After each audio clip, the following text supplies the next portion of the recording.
Ili usipitwe na matukio mbalimbali na uwe wa kwanza kutazama video zetu, tafadhali bonyeza neno subscribe hapo chini ya video hii, kisha bonyeza alama ya kengele itakayotokea. Asante.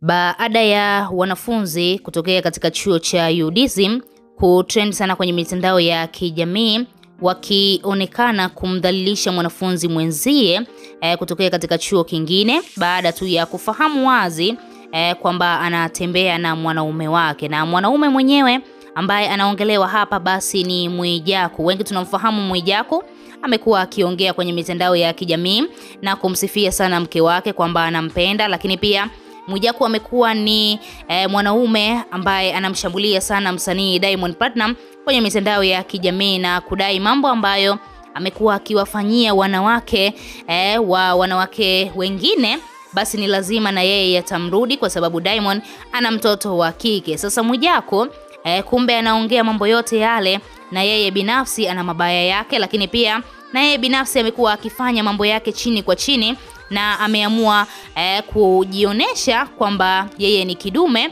kwa kutembea na wanachuo wawili, yani amewachanganya wanachuo wawili.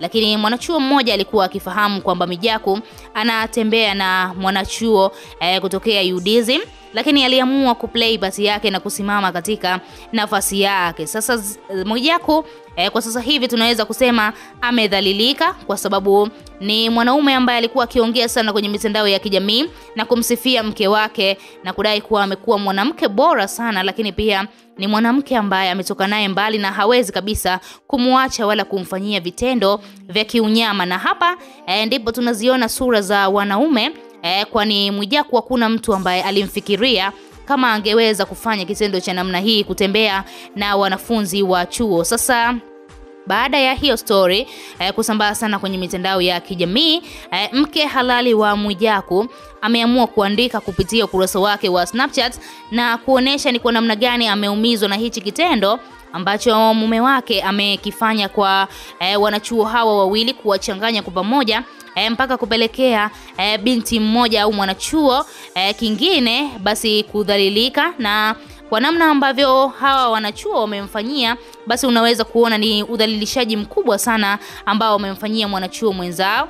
Yani huyo dada amekusanya marafiki zake na kwenda kumvamia mwanafunzi mwenzake hosteli na kuamua kumfanyia udhalilishaji. Walimkata nywele, lakini pia walimwagia maji ya moto na wakamfanyia vitendo vingi sana vya kinyama kama kumpiga na kumuonesha kwa namna gani anatakiwa kuachana na wanaume za watu. Lakini kiuhalisia tunafahamu Mwijaku ameoa, na hata huyo ambaye alikuwa akimdhalilisha mwenzake Mwijaku sio mwanaume wake. Kwa hiyo tunaweza kusema Mwijaku ni chanzo kikubwa sana katika ugomvi wa wanachuo hawa wawili. Sasa mke wake mke halali wa Mwijaku ameamua kuposti kwenye ukurasa wake wa Snapchat na kuonesha ni kwa namna gani ameumizwa na hichi kitendo ambacho mume wake amekifanya, kwa sababu alikuwa ni mwanaume ambaye anamuamini sana, lakini pia ni mwanaume ambaye ametoka naye mbali sana. Ameandika kwenye ukurasa wake wa Snapchat kupitia Snap Story, nimeumia sana baada ya kuona mume wangu si mwaminifu.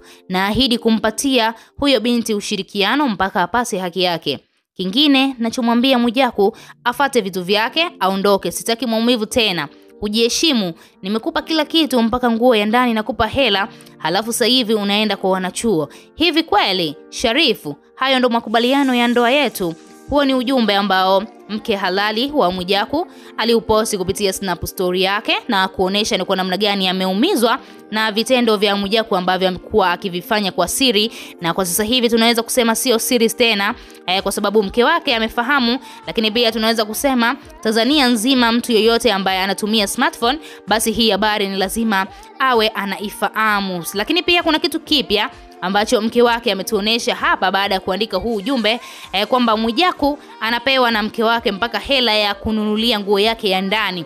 Unaweza kuona ni mwanamke ambaye ana nguvu sana na ana pesa kiasi kwamba Mwijaku amekuwa chini yake siku zote. Lakini pia kuna sehemu ameandika Mwijaku afuate vitu vyake. Sasa baada ya kuandika hivi imetuonesha wazi kuwa Mwijaku baada ya hili tukio kutokea la hawa wanachuo kumdhalilisha huyu mwanachuo mwenzake, kwa ajili ya penzi lake, basi ameshindwa kabisa kurudi nyumbani. Na hiyo yote ni ile aibu ya kuwa atamwangalia vipi mwanamke wake.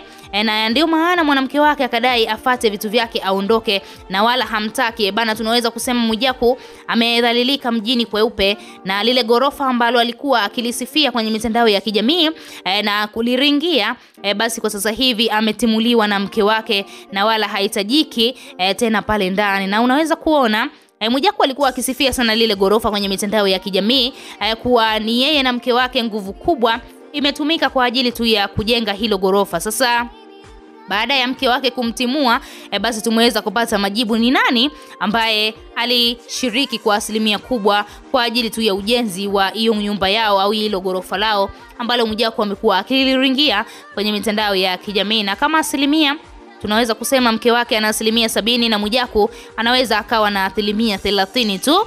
Kwa sasa hivi Mwijaku ndoa yake imevurugika na kuharibika, na mke wake hahitaji maneno mengi, ameamua kabisa kumchafua na ameamua aondoke. Lakini kitu kizuri ambacho mwanamke wake amekifanya basi ni kumsaidia huyu binti apate haki yake, kwa sababu huo udhalilishaji ambao amefanyiwa na wanachuo wenzake, basi unaweza kuona unaweza kumsababishia shida katika saikolojia yake. Na mwanamke wa Mwijaku ameahidi kumpatia msaada huyo binti msaada wowote ambao atauhitaji kutoka kwake, basi yeye yupo tayari kumsaidia. Unaweza kuona ni mwanamke mwenye roho nzuri sana ambaye amepambana kwa ajili tu ya kuona mafanikio yake na mume wake yanakwenda kufikia pazuri. Lakini Mwijaku tunaweza kusema ameharibu, na hatuwezi kufahamu ni nini ambacho kitatokea baada tu ya Mwijaku kusaini talaka au kumsainia mke wake talaka, ili mradi tu waachane. Mwijaku atakuwa anarandaranda tu huku na kule bila kuelewa ni wapi aelekee, kwa sababu mwanamke wake ni mwanamke ambaye alikuwa akimfanyia mambo mengi sana mazuri, lakini pia wamekuwa wakishirikiana kwa kiasi kikubwa sana. Wanachuo wamekuja kuharibu ndoa ya Mwijaku baada ya sakata hili kusambaa kwenye mitandao ya kijamii. Wewe kama shabiki una lipi la kuzungumza? Tuachie maoni yako, lakini pia usisahau kusubscribe, kulike na kuturn on notification.